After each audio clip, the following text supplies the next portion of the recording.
আন্তর্জাতিক অপরাধ আদালত এবং আন্তর্জাতিক বিচারিক আদালতের উদ্দেশ্যে পাঠানো একটি গুরুত্বপূর্ণ নথি আমার হাতে এসেছে। নাম chronological assessment of judicial violation in Bangladesh after 5th of August 2024। এটি কোনো সাধারণ রিপোর্ট নয়, বরং এক গভীর এবং বিশ্লেষণ এবং নথিপত্র। এটি দেশের আইনি পতনের ধাপে ধাপে বিবরণ। বিস্তারিত আলোচনা করে চলুন এই নথিটি নিয়ে।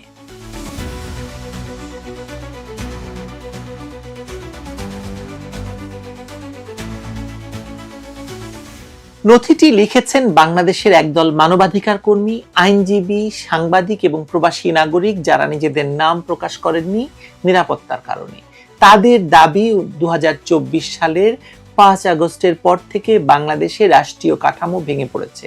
সংবিধান, বিচার ব্যবস্থা, মানবাধিকার সবকিছু একসাথে বাংলাদেশে ক্ষতিগ্রস্ত শুধু নয়, একদম উপড়ে ফেলা হয়েছে। তারা এই নথি তৈরি করেছেন শুধু অভিযোগ জানানোর জন্য নয়, বরং ইতিহাস সংরক্ষণের জন্য, যেন ভবিষ্যতের বিচার কার্যে প্রমাণ থাকে যে এই সময়ে কি ঘটেছিল, কারা দায়ী ছিল আর কতটা সুসংগঠিতভাবে এই অন্যায় চালানো হয়েছিল।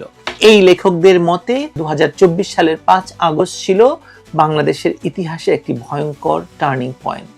সরকারি চাকরিতে কোটা বিরোধী আন্দোলন দ্রুত ছড়িয়ে পড়ে, ছাত্রদের দাবি মিশে যায় উগ্র ইসলামপন্থী গোষ্ঠীর সহিংসতায় এবং এক পর্যায়ে নির্বাচিত সরকার উৎখাত করা হয়।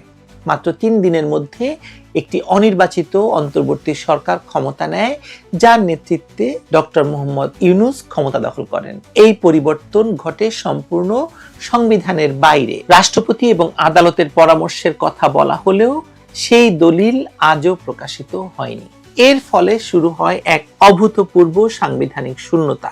নির্বাচনের সময়সীমা, নাগরিক অধিকার, রাষ্ট্রীয় জবাবদিহিতা সব মুছে যায়। নথিতে বলা হয়েছে, আদালত পরবর্তীতে এই সরকারকে বৈধ ঘোষণা করলেও কোনো লিখিত ভিত্তি প্রকাশ করা হয়নি। আইনের নামে তৈরি হলো এক অদ্ভুত অবৈধ কাঠামো, যেখানে আইন শাসিত নয়, আইনি শাসনের যন্ত্রে পরিণত হয়েছে। এই বিশৃঙ্খলার ফাঁকেই দেশ জুড়ে সক্রিয় হয়ে ওঠে উগ্র জঙ্গিরা। একাধিক কারাগারে হামলা হয়, জঙ্গিরা পালিয়ে যায় এবং জামিনে মুক্ত হয়। পুলিশের অস্ত্র লুট হয়, বহু কর্মকর্তা নিহত হন, কিন্তু প্রকৃত মৃতের সংখ্যা সরকার প্রকাশ করেনি। সবচেয়ে ভয়াবহ ছিল স্বরাষ্ট্র মন্ত্রণালয়ের নির্দেশ, জুলাই আগস্টের সহিংসতায় জড়িতদের কাউকে গ্রেফতার বা বিচার করা যাবে না। কার্যত এটি ছিল দায় মুক্তির ঘোষণা। নথি অনুযায়ী এরপর বিচার ব্যবস্থাকে পুরোপুরি পুনর্গঠন করা হয়। অনুগত বিচারকরা পদোন্নতি পান, ভিন্ন মতাবলম্বীরা তাদেরকে সরিয়ে দেওয়া হয়। আন্তর্জাতিক অপরাধ ট্রাইব্যুনালকে গঠিত করা হয় নতুন করে, যেখানে অভিজ্ঞ বিচারকদের বাদ দিয়ে রাজনৈতিকভাবে সুবিধাজনক ব্যক্তিদেরকে বসানো হয়। কেউ কেউ এমনকি যুদ্ধাপরাধের আসামিদের পক্ষে একসময় কাজ করেছেন এবং আসামিদের আইনজীবী হিসেবে কাজ করেছেন, তেমন একজনকে নিয়োগ করা হয় প্রধান কৌশলী হিসেবে। বিচার ব্যবস্থার এই রদবদলকে বলা হয়েছে ইনস্টিটিউশনাল ক্যাপচার, অর্থাৎ প্রতিষ্ঠানকে দখল করে নেওয়া। এরপর শুরু হয় রাজনৈতিক প্রতিশোধের পর্ব। হিউম্যান রাইটস ওয়াচের তথ্য উদ্ধৃতি করে নথিতে বলা হয়েছে, অন্তর্বর্তী সরকার ক্ষমতায় আসার পর থেকে 92,000-এর বেশি মানুষকে বিভিন্ন মামলায় অভিযুক্ত করা হয়, যাদের বেশিরভাগই আওয়ামী লীগ সমর্থক এবং সাবেক সরকারি কর্মকর্তা। 18,000 মানুষকে গ্রেপ্তার করা হয় অপারেশন ডেভিল হান্ট নামে অভিযানে। এমনকি সাংবাদিকদের বিরুদ্ধেও হত্যা এবং সন্ত্রাসের মামলা দেওয়া হয়। স্বাধীন সংবাদ মাধ্যম কার্যত বন্ধ হয়ে যায়, অনেকে দেশ ছাড়েন এবং কেউ কেউ গুম হন। 2025 সালে এসে সরকার আরো এক ধাপ এগিয়ে যায়। সন্ত্রাস বিরোধী আইনের সংশোধন এনে আওয়ামী লীগকে আনুষ্ঠানিকভাবে নিষিদ্ধ ঘোষণা করা হয়। দলটির সভা, প্রকাশনা এবং অনলাইন কার্যক্রম নিষিদ্ধ হয়। গোপালগঞ্জে নিরস্ত্র মানুষের উপর গুলি চালিয়ে 5 জনকে হত্যা করা হয়। তারপর সেই ঘটনায় আইন শৃঙ্খলা অভিযান বলে ঘোষণা দেওয়া হয়। পরিবারগুলোকে বলা হয় লাশ দ্রুত দাফন করতে কোনো ময়নাতদন্ত হয় না। একই সময়ে সংখ্যালঘু সম্প্রদায়ের উপর হামলা ভয়ঙ্কর রূপ নেয়। রংপুর ও চট্টগ্রাম হিল ট্র্যাক্সের বহু গ্রাম জ্বলে যায়, মন্দির ভাঙচুর হয়, পরিবারগুলো বাস্তুচ্যুত হয়, রাষ্ট্র নীরব থাকে। সাংবাদিকরা যখন এসব নিয়ে লিখতে চেয়েছেন, তাদের বিরুদ্ধে মামলা হয়েছে বা আটক করা হয়েছে। নথিতে বলা হয়েছে 2025 সালের প্রথম 9 মাসে 3 শতাধিক সাংবাদিক নির্যাতনের শিকার হন, 2 জন নিহত হন, শতাধিকের বেশি মামলার আসামি হন। এই নথি শুধু অভিযোগের তালিকা নয়, একটি আইনি বিশ্লেষণও। লেখকরা ব্যাখ্যা করেছেন এইসব কর্মকাণ্ড আন্তর্জাতিক আইনের দৃষ্টিতে ক্রাইমস এগেইনস্ট হিউম্যানিটি অর্থাৎ মানবতা বিরোধী অপরাধের আওতায় পড়ে। রোম সংবিধি এবং জাতিসংঘের সনদ অনুযায়ী কোনো সরকার যদি নাগরিকের বিরুদ্ধে সংগঠিতভাবে হত্যা, গুম, নির্যাতন এবং নিপীড়ন চালায়, তাহলে সেটি আন্তর্জাতিক আদালতের বিচারাধীন হয়ে পড়ে। বাংলাদেশের বর্তমান বাস্তবতা নথির ভাষায় সেই সীমা অতিক্রম করেছে। লেখকরা যুক্তি দিয়েছেন বাংলাদেশ এখন আন্তর্জাতিক দায়ে বাধ্য, কারণ দেশটি রোম সংবিধির সদস্য রাষ্ট্র এবং জাতিসংঘ সনদেরও স্বাক্ষরকারী। কিন্তু অন্তর্বর্তী সরকারের কর্মকাণ্ড, বিচার বহির্ভূত হত্যা, গণগ্রেপ্তার, সংবাদ মাধ্যম দমন, বিচার ব্যবস্থার উপর রাজনৈতিক নিয়ন্ত্রণ সবই এই প্রতিশ্রুতির পরিপন্থী, এসব সনদের পরিপন্থী। 3টি প্রস্তাব রাখা হয়েছে এই নথির শেষে।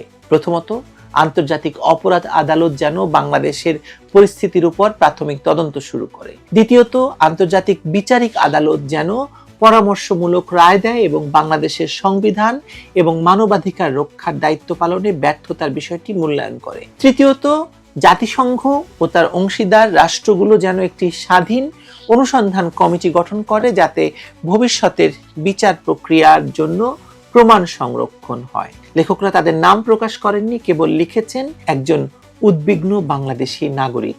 কিন্তু এই নীরব স্বাক্ষরই অনেক কিছু বলে দেয়।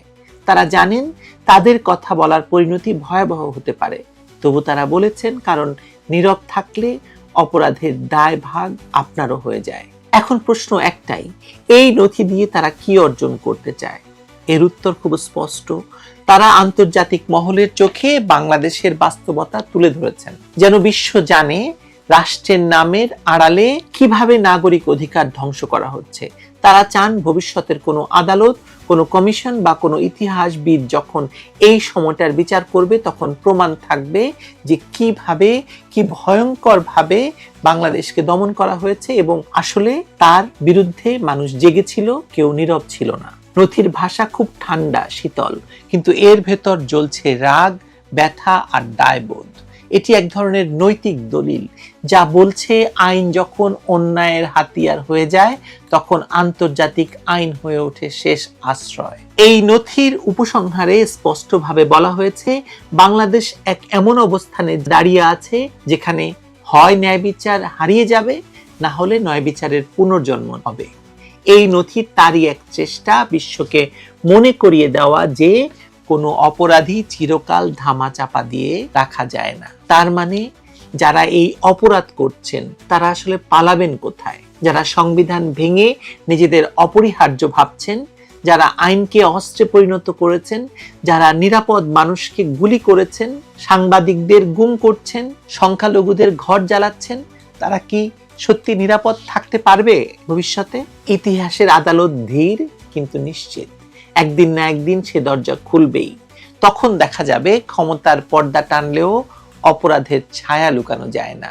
ন্যায় বিচার হয়তো সময় নেয়, কিন্তু শেষ পর্যন্ত সে যখন এসে পড়ে, তখন তার নীরবে হয় না, সরবে হয়, নির্ভুল হয় এবং অনিবার্য পরিণতি হয়। যারা এই ন্যায় বিচারকে লঙ্ঘন করেছিল তাদের, তখন তারা সত্যি বুঝবে যে পালাবার আসলে কোনো জায়গা নেই। পালাবার তো আসলেই কোনো জায়গা নেই, তাই না? ভালো থাকবেন সবাই।